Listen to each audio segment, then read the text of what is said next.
In 2014, I was invited to join a group of empowerment leaders and transformational coaches in Liberia, Africa. Liberia is considered the second poorest country in the world. This is an interview of my experiences and the time I spent there. This trip absolutely changed my life, and it could change yours too. I'm Dawn Payne. I'm from Edmonton, Alberta, Canada. And then start off with, start off with more than East Coast. Yeah. Well, more than me, I was absolutely blown away by the welcome that we had when we got there. I did not expect it, and as we were walking down the street to go there, I actually didn't even know we were there yet. And suddenly we had all these kids coming towards us and running towards us, and it was absolutely beautiful, the outpouring of love and just welcome and openness that they had and that they actually have. So that was actually a really magic moment. I didn't expect it, and it was fun to see them in their element, really, is what it was. So that was really fun.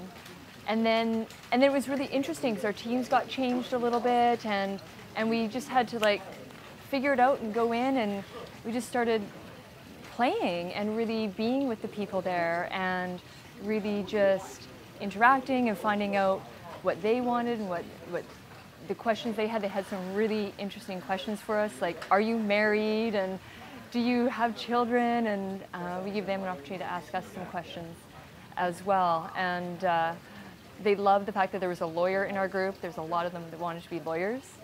And fun to find out what they want and what they're going for in the world and what their dreams are and what their passions are. And I think one of the ones that struck me was one wanted to be a journalist because she wants to tell the story of what's really happening in her world and in Liberia. So I really believe she will do it. Just the conviction she had and the passion she had about it was very strong, and I really think she will go for it. I think she'll be a wonderful messenger for her country, and for us to understand even more what's happening for the people of Liberia. Perfect. Okay, now we're heading off to Grand Bassa. And, Remember Grand Bassa? Yeah. Sparks Hotel, the van ride. Oh yeah. Yeah, and water distribution and everything else that we did there. So anything you want to share around that? Yeah. I loved arriving at Sparks Hotel because I loved actually watching our group kind of see the hotel and kind of see where we're going to stay and see the contrast to where we had been. And I fortunately have had some experience in travel and being in some different places, and it was just fun to see the interaction and the reactions of other people. Kind of, oh boy, okay, here we go. We're on another little adventure here, and off we go. But interesting enough, probably the thing I enjoyed most is I needed new mosquito netting for our room. So I ended up having 4 of the employees or the people who worked at Sparks Hotel in my room helping me out. And it was a real teamwork. We were figuring out how we could hang this net differently because it was a different type of net, and they went and got nails and actually hammered them into the roof to make sure we had our mosquito netting.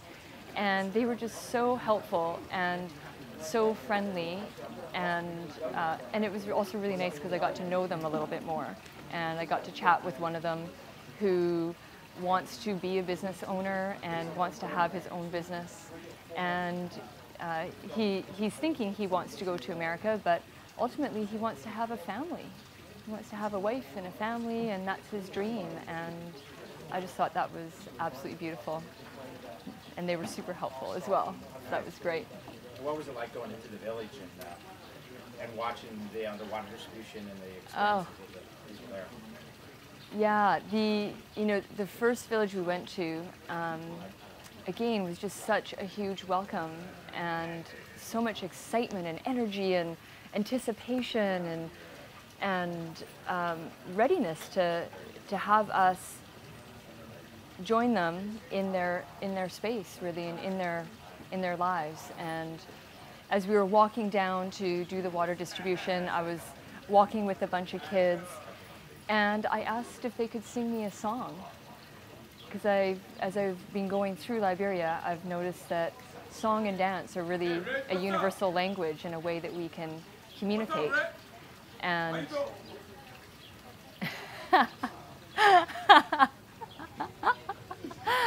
awesome.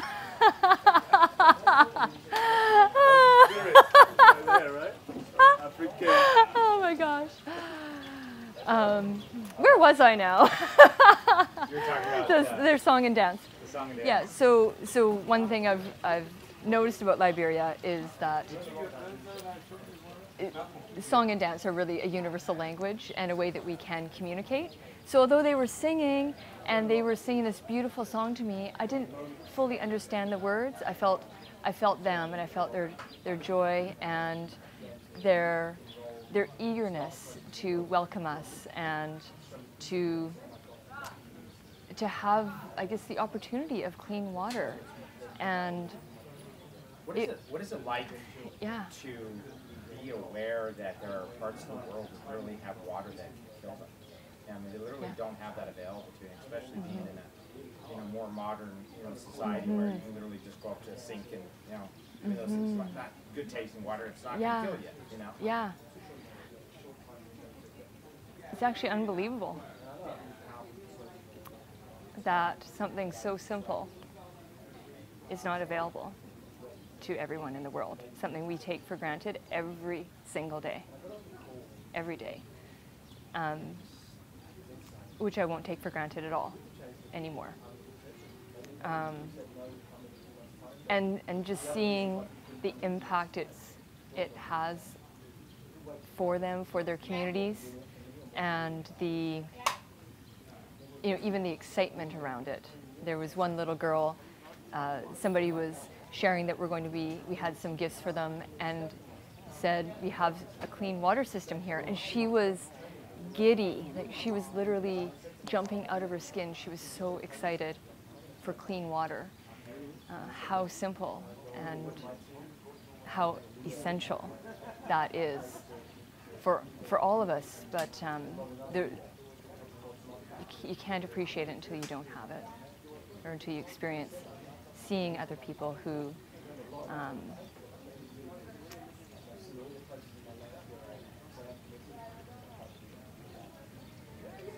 may not live if they don't have the water.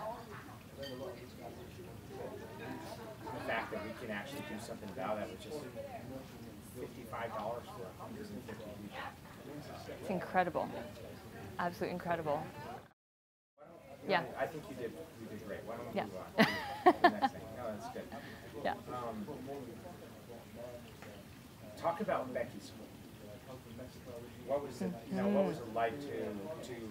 I mean, because you heard a lot about Becky School. Yes. Obviously going into it. And Yes. I don't know what you had in your thoughts about what the school looked like. Yeah. Because we said we're completing it. Yes. To see that school, to go in there Yeah. and see those kids, and I don't know if you know Yeah. this, but it was half the amount of kids that were there this time than they were just 6 months ago. Yeah. Just because it wasn't finished, but you're now part of that process. Yes. And it will get finished. Yes. Just talk about anything that you want to share around that. Yeah. Well, as I've said before, it's really an honor to be part of the process and to see where the school's at now, and to just hear the story of how far it actually has come in the past 5 to 6 years, and just the tenacity and the drive to really make this happen from many people, such as yourself actually, and the principal and the community, just really wanting it and really wanting to move forward with it, and just knowing that it's going to happen, and being part of that is really special, and to experience that